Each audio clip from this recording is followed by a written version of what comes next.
அனைவருக்கும் வணக்கம். தாவேக்காவுடைய ஆட்சி எவ்வளோ கேடுகட்ட ஆட்சியாக இருக்கிறது அப்படின்னு நாளுக்கு நாள் நம்ம பார்த்து கொண்டே இருக்கிறோம். இப்போது என்ன ஆயிருக்குன்னு பார்த்தீங்கன்னா, ஒரு முக்கியமான செய்தி. மின்வெட்டால் பொதுமக்கள் ரொம்ப பாதிக்கப்படுறாங்க. அதை நம்ம எல்லாரும் பார்த்துருப்போம். பொதுமக்கள் மட்டுமல்லாது மருத்துவமனைகளும் பயங்கரமாக பாதிக்கப்பட்டிருக்கு. இந்த காணொலியை பாருங்கள்.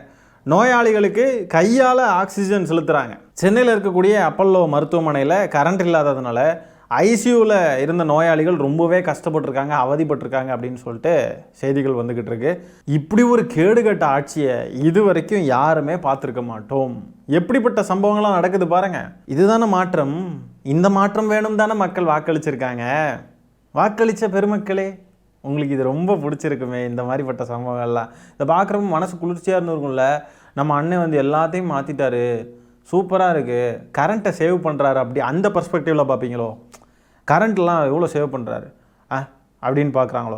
எனக்கு என்ன தோணுதுன்னா, இப்படி கரண்ட்டை கட் பண்ணி போட்டு தமிழ்நாட்டில் இருக்கிற எல்லாருக்கும் ஜீரோ கரண்ட்டு பில் வந்து ஜீரோ தான் வரும் அப்படின்னு வச்சுக்கோங்களேன். அந்த நிலைக்கு தள்ளி விட்டுட்டு அதுக்கப்புறம் இந்த ரூட்டு மாஃபியா கும்பலை வச்சு பாருங்கள், தமிழ்நாட்டு மக்கள் ஒருத்தருக்கு கூட கரண்ட் பில்லே வரல, எங்கேயோ அங்கங்கே பெரிய பெரிய தொழிற்சாலைகள் அங்கங்கே மட்டும் கரண்ட் பில் கட்டியிருக்காங்க, மற்றபடி பொதுமக்கள் வீடுகளில் இருக்கிறவங்களுக்குலாம் ஜீரோ அப்படின்ற ஒரு நரேட்டிவை செட் பண்ணலாம், அதை வச்சு ஒரு பாசிட்டிவ் இமேஜை தேடிக்கலாம் அப்படின்னு சொல்லிட்டு இதை பண்ணுறாங்களா என்னன்னு தெரியல. அதுக்கு தான் கரண்ட் இப்படி கட் பண்ணி போட்டிருக்காங்களா என்னன்னு தெரியல. எங்கள் அண்ணன் பாருங்கள் வந்து மாதமே பாருங்கள் யாருக்குமே கரண்ட் பில் வரல அப்படின்னு சொல்கிறதுக்காகவா இருக்குமோ ஒருவேளை அப்படின்ற சந்தேகமும் வருது. என்ன லட்சணத்தில் இருக்குது பாருங்கள் தமிழ்நாடு. உத்தரப்பிரதேஷ், பீகாரை எல்லாம் நம்ம பேசிக்கிட்டு இருந்தோம். அங்கே எல்லாம் அடிப்படை கட்டமைப்பு கூட கிடையாது, மருத்துவமனை ஸ்கூல்லாம் என்ன லட்சணத்தில் இருக்கும் அப்படின்ட்டு. இங்கே இப்போ நடக்கிற கொடுமைகளை பார்க்குறப்போ அங்கே எவ்வளோ பெட்டர் போல இருக்குது, அப்படி ஃபீல் ஆகுது. இந்த தாவேக்காவுடைய எம்எல்ஏக்கள் அமைச்சர்கள்லாம் போய் ஓடி ஓடி ரீல்ஸ் எடுப்பாங்கல்ல, பிறர் துன்பம் தன் துன்பம் போல் எண்ணினா, ஏன் போய் ரீல்ஸ் எடுக்கல? இந்த மாதிரி இடத்துல எல்லாம் ரீல்ஸ் எடுக்க வேண்டியது தானே. மருத்துவமனையில் நோயாளிகள்லாம் கஷ்டப்படுறாங்க, ரீல்ஸ் எடுக்க வேண்டியது தானே. ஓ, சார்ஜ் ஏற்ற கரண்ட் இல்லையோ, அதானே பார்த்தேன். ரூட்டு மாஃபியா அனுப்பிவிட ட்ரை பண்ணியிருக்கோம். போங்க போங்க போய் ரீல்ஸ் எடுங்க, பிறர் துன்பம் தன் துன்பம் போல எண்ணினால் அது போடுங்க, போட்டு அது போடுங்க. மக்கள்லாம் பார்த்து அப்படியே வியந்து பார்ப்பாங்க, அப்படியே குஸ்பம்ஸ் ஆகி என்னம்மா இருக்குடா அப்படின்ட்டு இதாக வைங்க. அந்த இதில் தானே போய் ஓட்டு போட்டிருக்காங்க. அதுக்கு என்ன பேர்னாலும் நீங்கள் வச்சுக்கோங்க. அந்த இது ஏதோ ஒன்று வந்திருக்கு உள்ளே வந்து, அந்த இதில் தான் வந்து போய் ஓட்டு போட்டிருக்காங்க. கரண்ட் இல்லைங்க, அதனால தாங்க ரீல்ஸ் இப்போ பார்க்க முடியல. 2 நாளாக ரீல்ஸ் போடாமல் இருக்கிறாங்க. தடை இல்லாமல் மின்சாரம் வழங்குறதுக்கு கூட துப்பு இல்லாமல் இருக்குது இந்த சோபா மாடல் அரசு. சோபா அனுப்புறது, ஆளுநர் மாளிகைக்கு 3-4 தடவை ஓடுனது எல்லாம் என்னத்துக்கு? பிடுங்கிறதுக்கா? ஃபியூஸை கேட்குறேன், ஃபியூஸை பிடுங்கிறதுக்கா? இப்படி தமிழ்நாட்டில் இருக்கிற ஒவ்வொரு மக்களுடைய வீடுகளில் இருக்கிற ஃபியூஸையும் பிடுங்கி எல்லாரையும் இருளில் தவிக்க விட்டுருக்காங்க. இதெல்லாம் ஒரு ஆட்சி. இங்கே நடக்கிற எல்லா கொடுமைகளுக்கும் வந்து வீடியோ வேற போட்டு விளக்கம் வேற கொடுக்குறாங்க விளக்குமார்கள், தாவேக்கா விளக்குமார்கள். இங்கே பாருங்கள், ஒரு பாம்குமார்ன்ற ஒருத்தன் என்ன சொல்கிறான்னு பாருங்கள், பார்ப்போம். அனைவருக்கும் வணக்கம். காலையிலிருந்து பல செய்திகள், பல பிரச்சனைகள் சொல்லி தொடர்ந்து தமிழ்நாடு முழுக்க வந்து ஒரு பதட்டமான சூழ்நிலை வந்து உருவாக்க முயற்சி பண்ணிக்கிட்டு இருக்கு சில விஷக்கிருமிகள். பதற்றமான சூழ்நிலையை உருவாக்க முயற்சி பண்ணுறாங்க யாரு? தாவேக்கா தான். தமிழ்நாட்டில் பதற்றமான சூழ்நிலை தானே உருவாகிட்டு இருக்கு. எல்லாரும் என்ன தூங்கிட்டு இருக்கீங்களா? தமிழ்நாட்டில் என்ன நடக்குதுன்னு தெரியாதா? இங்கே பாருங்க, வரிசையாக எல்லா ஊர்லேயும் போராட்டம், ஆர்ப்பாட்டம், அங்கே இங்கேட்டு 1008 சம்பவம் நடந்துக்கிட்டு இருக்கு. இதெல்லாம் பதற்றமான சூழ்நிலை இல்லையா? அப்போ ஆக்சுவலா ஒவ்வொரு விஷயமா நம்ம பார்த்துருவோம். அதாவது வந்து தமிழ்நாடு முழுக்க வந்து மின்வெட்டு இருக்கு, தமிழ்நாடே வந்து இருண்ட மாநிலமாக மாறி இருக்குன்னு சொல்லி ஒரு பொய்யான தகவல்களை நிறைய பேர் வந்து சமூக வலைதளங்களை வந்து பரப்பிக்கிட்டு வந்துகிட்டு இருக்காங்க. நான் மின்வெட்டே இல்லைன்னு நான் சொல்லல. சில பகுதிகளில் சில இடங்கள்ல மின்வெட்டு இருக்கிறது உண்மைதான், அதை நான் மறுக்கல. அதை சரி செய்வதற்கான, பழுது பார்ப்பதற்கான வேலைகள் போய்கிட்டு இருக்கு. இன்னைக்கு கூட வந்து அண்ணன் சிடிஆர் நிர்மல்குமார் அவர்கள் அதற்கான வேலைகளை தான் தொடர்ந்து பார்த்துக்கிட்டு இருக்காரு. மின்வெட்டே இல்லாத சில விஷயங்கள் பண்ணணுன்றதுக்காக தான் தொடர்ந்து உழைச்சிக்கிட்டு இருக்காங்க. ஏன் மின்வெட்டு ஆச்சு? நீங்கள் மாற்றம்னு சொன்னீங்க. எந்த பிரச்சனை, மக்களுடைய அடிப்படை தேவைகள் எதுலேயுமே ஒரு குறை கூட நாங்கள் வைக்க மாட்டோங்க. இந்த விஜயை நம்பலாம், நீங்கள் உங்களை நான் ஏமாற்ற மாட்டேன் அப்படின்னு சொன்னார் விஜய் அவர்கள். அதை நம்பி தானே ஓட்டு போட்டாங்க இல்லையா? மக்கள் வேறு ஏதாவது எதிர்பார்த்தாங்களா? நீங்கள் கொடுத்த வாக்குறுதிகளையும், நீங்கள் கொடுத்த நம்பிக்கையையும், நீங்கள் கொடுத்த உத்தரவாதத்தையும் நம்பி தான் மக்கள் வாக்களிச்சிருக்காங்க. வேறு ஒன்றும் கிடையாது. சினிமா மோகம் தான், ஆனால் நம்பிக்கையின் அடிப்படையில் தானே போட்டிருக்காங்க. இப்போ நம்ப வச்சு நீங்கள் தான் ஏமாற்றிருக்கீங்க. ஏன் மின்வெட்டு வருது? அந்த சில இடங்களில் மின்வெட்டு இருக்குது, அதை ஒத்துக்கிறேன்னு சொல்கிறாப்புல. ஒத்துக்கிறீங்கல்ல? அதான் ஏன் நடக்குது? அதுக்கு பதில் சொல்லுங்கள். சில இடங்கள்ல இல்லை, தமிழ்நாடே இருந்து போய் தான் கிடக்குது. ஆனால் ஒத்துக்கிறானுங்க ஏதோ ஒரு வகையில் எங்கேயோ மின்வெட்டு இருக்குங்க அப்படின்ட்டு அப்படியே ஓட்டணும் இல்லையா, அப்படியே நழுவணும் இல்லையா, அப்படியே வாழைப்பழம் மாதிரி நழுகி போகிறானுங்க. அந்த நழுகிறதும் அது ஏன் நடந்துச்சு? உங்கள் ஆட்சி காலத்தில் ஒரு நாள் கூட மின்வெட்டு இருக்கக்கூடாது, அப்படி நீங்கள் தாங்கணும். ஏன்னா நீங்கள் பேசின பேச்சு அப்படி ப்ரோ, நீங்கள் அப்படி வாக்கு கேட்டீங்க மக்கள்கிட்ட. நாங்கள் வந்தால் அப்படியே சொர்க்கம், அப்படியே அப்படியே மக்களுக்கு ஒரு இடையூறும் இருக்காது சொன்னீங்களா இல்லையா? ஏன் மின்வெட்டு நடக்குது? எதுக்கு மக்களுக்கு கரண்ட் போய் சேர மாட்டேங்குது? அதுக்கு பதில் சொல்லுங்கள். இல்லைன்னா மூடிக்கிட்டு இருங்க, பொத்திக்கிட்டு வாய சொல்கிறேன். ஆனா இது என்னவோ தமிழ்நாடு முழுக்க வந்து ஒரு இருண்ட மாநிலமாக மாறிவிட்டது போன்ற ஒரு தோற்றத்தை வந்து சமூக வலைதளங்களும் தொடர்ந்து பரப்பப்பட்டிருக்கு. அப்படி பொய்யா பேசுறவங்க தான் நடவடிக்கை எடுக்கப்படும் சொன்னோமே தவிர உண்மையா பாதிக்கப்பட்டவங்கள எதுக்கு நடவடிக்கை எடுக்கணும்? பேசுகிறவங்களே பாதிக்கப்பட்டதுனால தான் பேசவே செய்கிறாங்க ப்ரோ. பேசுகிறவங்களாம் என்ன அமெரிக்காலையும் ஆஸ்திரேலியாலையும் இருக்காங்களே? எல்லோரும் தமிழ்நாட்டில் தான் இருக்காங்க. ஈஞ்சம்பாக்கம் புரசவாக்கம் தான் எல்லோரும் இங்கே தான் இருக்காங்க. எல்லோரும் தான் பாதிக்கப்படுறாங்க. பதில் சொல்லணும், நீங்கள் தானே பதில் சொல்லணும். அப்போ கேட்குறவங்க மேலே நாங்கள் நடவடிக்கை எடுப்போம்னு சொன்னால் என்ன? இதுதான் ஃபாசிசம். இதுதான் நீங்கள் ஃபாசிசம் பாயாசம்னு சொன்னீங்களா? இதுதான் ஃபாசிசம், இதுதான் பாயாசம். என்ன மாதிரியான பேச்சு இது? கேட்குறவங்க மேலே நடவடிக்கை எடுப்பீங்களா நீங்கள்? கரண்ட்டு கட் ஆகுதுன்னு சொன்னால் அப்போ நடவடிக்கை எடு பார்ப்போம், வா நடவடிக்கை எடு. எல்லாரும் கேட்க தான் செய்கிறோம், கேட்குற எல்லாரும் மேலேயும் நடவடிக்கை எடு. பொதுமக்கள் மேலே நடவடிக்கை எடு, எங்கள் மேலே நடவடிக்கை எடு, யார் மேலே நடவடிக்கை எடுமோ எடு பார்ப்போம். என்ன நீங்கள் ஆட்சியை கையில் வச்சுக்கிட்டு மக்களுக்கு ஒழுங்காக மின்சாரத்தை கொடுக்குறதுக்கு துப்பில்லை வக்கில்ல நடவடிக்கை எடுப்பாங்களா? நடவடிக்கை எடு பார்ப்போம். இப்படி போலியான பதட்ட சூழ்நிலையை உருவாக்குவோர் மீதுதான் நடவடிக்கை எடுக்கப்படும் சொன்னோமே தவிர யாரையும் வந்து பாதிக்கப்பட்டவங்க நடவடிக்கை எடுக்கின்ற நோக்கம் எங்களுக்கு கிடையாது. இது ஒண்ணு. இரண்டாவது வந்து கோவை 10 வயது சிறுமிக்கு நடந்த ஒரு கொடூரம், அது யாராலையும் மன்னிக்க முடியாத ஒரு கொடூரம் நடந்திருக்கு. அது நடந்து முடிந்ததற்கு பிறகு 24 மணி நேரத்துல வந்து அந்த கல்பிரேட் யாருன்றதை பார்த்து காவல்துறை வந்து உடனடியாக நடவடிக்கை எடுத்து அவங்க 2 பேருமே கைது பண்ணியிருக்காங்க. பெண்களுக்கு எதிராகவும் குழந்தைகளுக்கு எதிராகவும் நடக்கக்கூடிய பிரச்சனை, போதை கலாச்சாரம், இதை ஒழிக்கணும்ன்றது தான் தமிழ்நாடு அரசோட நம்ம தலைவரோட முக்கிய குறிக்கோள், கொள்கையா வச்சுட்டு தான் முதல் கையெழுத்தே அவர் போட்டார். பெண்கள் பாதுகாப்பு, குழந்தைகள் பாதுகாப்பு உறுதிப்படுத்தணும் 100% இருக்குன்னு சொல்லி. அதையும் மீறி ஒரு சில இடங்களை தவறு நடக்கும் பட்சத்தில் கடுமையான நடவடிக்கை எடுப்போன்றதையும் உறுதிப்படுத்தியிருக்காரு. அந்த சம்பந்தப்பட்டவங்களை வந்து கைது பண்ணியிருக்காங்க. அந்த குற்றவாளிகளை அவங்களுக்கு கடுமையான தண்டனை கொடுப்போன்றதையும் இந்த இடத்துல நான் உங்களுக்கு தெரிவிச்சுக்க விரும்புறேன். எப்படிங்க இவங்களுக்கு வாயே கூச மாட்டேங்குது?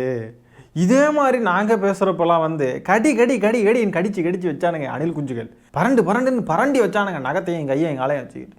இன்றைக்கி வந்து நாங்கள் 24 மணி நேரத்தில் அரெஸ்ட் பண்ணிட்டோம், கடுமையான தண்டனை கொடுக்கப்படும். என்னங்கடா இன்றைக்கி நீங்கள் வந்து இதே மாதிரி பதிலை சொல்கிறீங்க, நாங்கள் கேட்டுக்கிட்டு சும்மா இருக்கணுமா? அப்புறம் என்னத்துக்கு உங்களுக்கு மக்கள் வாக்களித்தாங்க? மாற்றம் வரும். நாங்கள் வந்து அப்படியே எல்லாத்தையும் புரட்டி மாற்றி போட்டு அப்படியே விசில் புரட்சி போட்டு அப்படியே நாங்கள் பரோட்டா போட்டு எல்லாத்தையும் மாற்றி கிழிச்சிருவோன்னு சொன்னீங்கல்ல, என்னத்தை கிழிச்சிங்க? நாங்கள் என்ன பதில் சொன்னோமோ அதே பதில் தான் நீங்களும் சொல்கிறீங்கன்னா அப்புறம் என்ன மாற்றம் இங்கே வேண்டி கிடக்கு? இதுதான் மாற்றமா? எதுக்கு சம்பவம் நடந்துச்சு? நீங்கள் தடுப்புன்னு சொன்னீங்க. எங்கள் விஜயனை ஆட்சிக்கு வந்தால் எந்த சம்பவம் நடக்காது காய்ஸ், நம்புங்க காய்ஸ் அப்படின்னு தானே சொன்னீங்க. இன்றைக்கி வந்து இந்த சம்பவங்களெல்லாம் நாங்கள் ஒழிக்கணும் தான். ஆனால் அதையும் மீறி அது என்ன அதையும் மீறி? அந்த வார்த்தைகள் எதுக்கு வருது உங்கள் வாயில்? அதையும் மீறி நடக்கிற சம்பவங்கள் ஏன் வருது? நடக்கக்கூடாது. ஒரு சம்பவம் கூட நடக்கக்கூடாது. உங்கள் லாஜிக் படி சொல்கிறேன். ப்ராக்டிக்கலாக பார்த்தா அதெல்லாம் பாசிபிள் இல்லை. இது நாங்கள் ஏற்கனவே எங்களுக்கு தெரிஞ்சது தான். உங்கள் லாஜிக்கின்படி, நீங்கள் பேசின பேச்சின்படி, உங்கள் பரப்புரையின்படி நீங்கள் என்னெல்லாம் செஞ்சீங்களோ, என்னெல்லாம் சொன்னீங்களோ, நீங்கள் மக்களை எப்படி நம்ப வச்சிங்களோ, அந்த நம்பிக்கை நீங்கள் கொடுத்ததின் படி நாங்கள் கேட்குறோம். எந்த சம்பவம் நடக்காதுன்னு நீங்கள் சொன்னது ஏன் இப்போ நடக்குது? அது என்ன அதையும் மீறி நடக்கிற சம்பவம்? அந்த வார்த்தைகளே சொல்கிறதுக்கு உங்களுக்கு தகுதியே கிடையாது. இந்த லட்சணத்தில் இருக்க இந்த கட்சியும் அரசும் இதை நம்பி வாக்களித்த மக்களே சிந்திங்க. இன்றைக்கி பேச்சை மாற்றுறாங்க, எல்லாரும் மாற்றுறாங்க. இதே விஜய் அவர்கள் சொன்னார், கல்வியில் சிறந்த தமிழ்நாடுன்னு சொல்கிறார் ஸ்டாலின் அவர்கள். என்ன கல்வியில் சிறந்த தமிழ்நாடு? அதெல்லாம் ஒன்றும் இல்லை அப்படின்ட்டுலாம் வந்து விஜய் அவர்கள் சொன்னாங்க இல்லையா?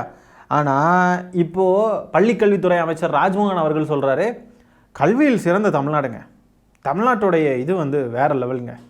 அப்புறம் அங்கேருந்து பார்த்தா அருண்ராஜ் அவர்கள் சொல்கிறாரு, மருத்துவ கட்டமைப்பெல்லாம் தமிழ்நாட்டில் பயங்கரமான கட்டமைப்புங்க, நம்ம முன்னோடி மாநிலம்ங்க.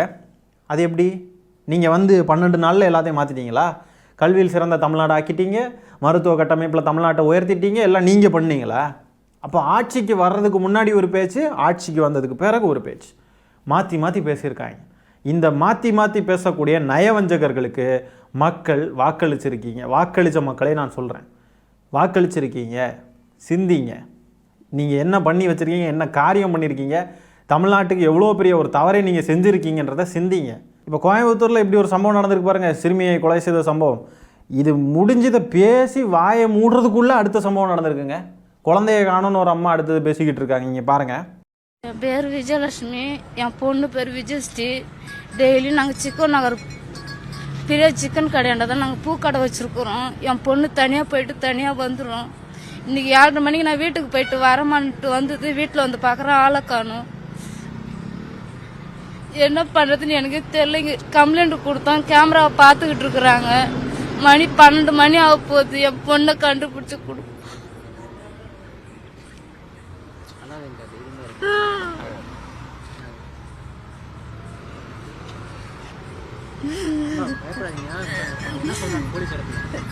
அவங்க பார்த்துக்கிட்டு தான் இருக்கிறாங்க. கம்ப்ளைண்ட் கொடுத்தது கம்ப்ளைண்ட் வாங்கியிருக்கிறாங்க. இந்த மாதிரி குழந்தைங்களை பற்ற தாய்மார்கள் கண்ணீர் வடித்து அழுதுகிட்டு இருக்கிறாங்க. இந்த தாவேக்காவுடைய அமைச்சர்கள்லாம் சிரிச்சுக்கிட்டு இருக்கிறாங்க. இப்படி சிரிச்சுக்கிட்டு இருக்காங்க. எப்படி மனசு வருது? குழந்தைங்களை பெற்றவங்க அழுகுறாங்க, எப்படி சிரிக்க மனசு வருது? முதல்ல உங்களுக்கு விஜய் அவர்களே ஆட்சி பொறுப்பில் அமர்த்தின எல்லாரும் இதுக்கு பதில் சொல்லணும். வாக்களித்தவர்களும் சரி, அவரை எலிவேட் பண்ணி, எங்கள் அண்ணன் அழகான சிஎம் ஒருத்தர் வேண்டாமா தமிழ்நாட்டுக்கு அழகான சிஎம் வேண்டாமா? அதுதான் முக்கியம். தமிழ்நாட்டுக்கு அழகான ஸ்டைலான சிஎம் வேணுங்க. படத்தில் நடித்தவங்களுக்கு தான் அதுக்கு தகுதி இருக்குதுன்னு சொல்லிட்டு வாக்களித்து உட்கார வைக்கிறதுக்கு போராடுதாங்கல்ல, பெரிய போராட்டம். அந்த தற்குறிகள் எல்லாரும் இதுக்கு பதில் சொல்லணும், இதுக்கு பொறுப்பேற்றுக்கணும். வெறுமனே விஜய் அவர்கள் மட்டும்தான் பொறுப்பேற்றுக்கணும், தாவேக்கா ஆட்சி தான் பொறுப்பேற்றுக்கணும்னு சொல்கிறத விட இந்த வாக்களித்த ஒவ்வொருத்தரையும் நம்ம இதுக்கு கேள்வி கேட்கணும். வாக்களித்தவங்களும் தான் இதுக்கு காரணம். நமக்கு இந்த மாதிரி சம்பவங்கள் நடக்கிறத விட அதுக்கான ரெஸ்பான்ஸ் இருக்குது பாருங்கள், அதுதாங்க எரிச்சல் ஆகுது. ஒருத்தங்கிட்டையும் ஒரு எம்பத்தி கிடையாது, சிரிச்சுக்கிட்டு இருக்காங்க தாவேக்காவுடைய அமைச்சர்கள். சம்பவங்கள் கூடிக்கிட்டே போகுது, போலீஸ்காரங்களுக்கும் ப்ரெஷர் மேலே ப்ரெஷர் போய்கிட்டே இருக்கும். இது எப்படி ஹேண்டில் பண்ண போகிறாங்க இந்த ஆட்சி? இந்த முதலமைச்சர் எப்படி ஹேண்டில் பண்ண போகிறாரு? ஆட்சி நிர்வாகம்லாம் அவ்வளோ சாதாரணமானது இல்லை அப்படின்றது இப்போது முதலமைச்சர் விஜய் அவர்கள் உணர்ந்திருப்பாரா இல்லையான்றது தெரியல. இன்னும் நரேட்டிவ் செட் பண்ணுற வேலையிலேயே தான் ரொம்ப மும்முரமாக, ரொம்ப அதிலேயே ஈடுபாடோடு இருப்பாங்க. பாருங்கள், நீங்கள் வேணால் பாருங்கள், நரேட்டிவ் செட் பண்ணுவாங்க பாருங்கள். பாதிக்கப்பட்ட மக்களுக்கு உறுதுணையாக போய் நின்று அவங்களுக்கு தேவையான விஷயங்களை ஒழுங்காக செய்ய மாட்டாங்க. அவங்கள டீலில் விட்டுட்டு அந்த பிரச்சனையை எப்படி கவர் பண்ணி நமக்கு கெட்ட பேர் வராத மாதிரி நம்ம என்னெல்லாம் பண்ணலாம், அதில் தான் கண்ணும் கருத்துமாக இருப்பாங்க பாருங்கள். இதுதான் மாற்றமா? மக்கள்லாம் அழுகுறாங்க, கதறாங்க. எல்லாரும் ஒவ்வொருத்தருக்கும் ஒவ்வொரு விதமான பிரச்சனைகள் வருது. குற்றவாளிகள்லாம் ரொம்பவே ஜாலி ஆகிட்டானுங்க. நம்ம அண்ணன் ஆட்சிடா, நம்ம ஆள்ற அங்கே இருக்கிறது பண்ணுறா, என்னன்னாலும் பண்ணுறா அப்படின்ட்டு அவனுங்க வாட்டுக்கு என்னமோ பண்ண ஆரம்பிக்கிறானுங்க. திமுக ஆட்சி காலத்தில் இந்த மாதிரிலாம் பண்ணணும்னு நினச்சாலே பாதி பேர் கொலை போயிருப்பானுங்க. ஏன்னா எவனுமே தப்பிக்கலை.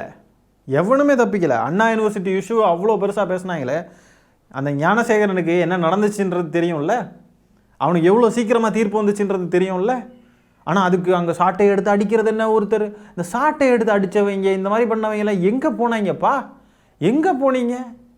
பிஜேபிக்காரங்க அவங்க என்னமோ பண்ணீங்களே, என்னாலாமோ ட்ராமா பண்ணீங்களே. திமுக ஆட்சி காலத்தில் நடந்த எங்கேயோ ஒரு சம்பவம் ஒன்று நடந்ததுக்கலாம். இன்றைக்கி எல்லாரும் எந்த பொந்துக்குள்ளே ஒளிஞ்சிருக்கீங்க? நல்லா இருக்குடா உங்களுடைய அரசியலும் உங்களுடைய இதுவும், நல்லா செயல்படுறீங்க போங்க, சூப்பராக செயல்படுறீங்க. பெண்கள் பாதுகாப்பு, குழந்தைங்க பாதுகாப்பு எல்லாம் உறுதிப்படுத்தப்படும் அப்படின்ட்டுலாம் சொன்னாங்கப்பா. தினமும் அவ்வளோ சம்பவங்கள், பெண்களுக்கும் குழந்தைங்களுக்கும் தான் அவ்வளோ நடக்குது. இது பத்தாதுன்னு இன்னொரு பக்கம் திருச்சி அரசு மருத்துவக் கல்லூரியை சேர்ந்த மாணவிகள்லாம் சேர்ந்து போராட்டம் நடத்துகிறாங்க. தவறான சிகிச்சை கொடுத்து ஒரு பெண்ணை கொன்னுட்டாங்க, தவறான சிகிச்சை கொடுத்ததுனால ஒரு பெண் இறந்துட்டாங்கன்னு சொல்லிட்டு போராட்டம் நடத்துகிறாங்க. இதுக்கும் இந்த தாவேக்கா அரசு என்ன பதில் வச்சிருக்குன்னு தெரியல. தாவேக்காவுக்கு வாக்களித்தவங்களே தான் இப்போ ரோட்டில் இறங்கி போராட்டம் பண்ணுறாங்க. இங்கே பாருங்க,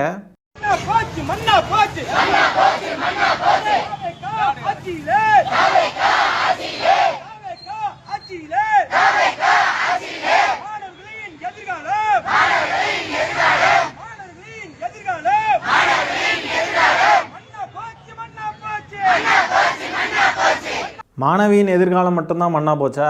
குழந்தைங்க எதிர்காலம் மண்ணா போச்சு, தமிழ்நாடே மண்ணாக தான் போச்சு. தமிழ்நாட்டோடைய வளர்ச்சி, தமிழ்நாட்டோடைய கட்டமைப்பு எல்லாம் மண்ணாக தான் போச்சு. எல்லாருடைய வாழ்க்கையும் மண்ணாக போச்சு போங்க. வந்து 10 நாள்லே எல்லாரும் இருட்டில் தான் கிடக்குறோம். இதை பார்த்தாவே தெரிய வேண்டாமா எல்லாம் மண்ணாக போச்சுன்னு? போச்சு. எத்தனை உயிர்கள் இன்னும் போக போதோ, எத்தனை பேர் வாழ்க்கையை இழக்கணுமோ, எத்தனை பேர் வேலையை இழக்கணுமோ, எத்தனை பேருடைய வாழ்க்கை வாழ்வாதாரம் எல்லாம் போகணுமோ தெரியல. இவர் ஆட்சிக்கு வரணும்னு 41 உயிர்கள் போச்சு. 41 இல்லை, 50க்கு மேலே, 53 54 என்னமோ தெரியல. ஆட்சிக்கு வந்ததுக்கு பிறகு இன்னும் உயிர் பலி நடந்துக்கிட்டே தான் இருக்குது. ஆனால் ஆட்சிக்கு வர்றதுக்கு மட்டும் என்ன பண்ணாங்கன்னா எந்த உயிர் பலியும் நடக்காது. நாங்கள் அப்படியே பத்திரமா பார்த்துவோம், அப்படியே தங்கத்தட்டில் தாங்குவோம். ஏன்னா நல்லா தாங்குறாங்க. நசமாக போச்சு, மண்ணாக போச்சு. நாங்கள்லாம் போதிக்கிறப்போ புரியலை, பாதிக்கிறப்போ புரியும். ஒவ்வொருத்தருடைய வீட்லேயுமே இந்த தாவேக்கு ஆட்சி வந்ததுனால பாதிப்புகள் ஏற்படுற நிலைமை வரும்.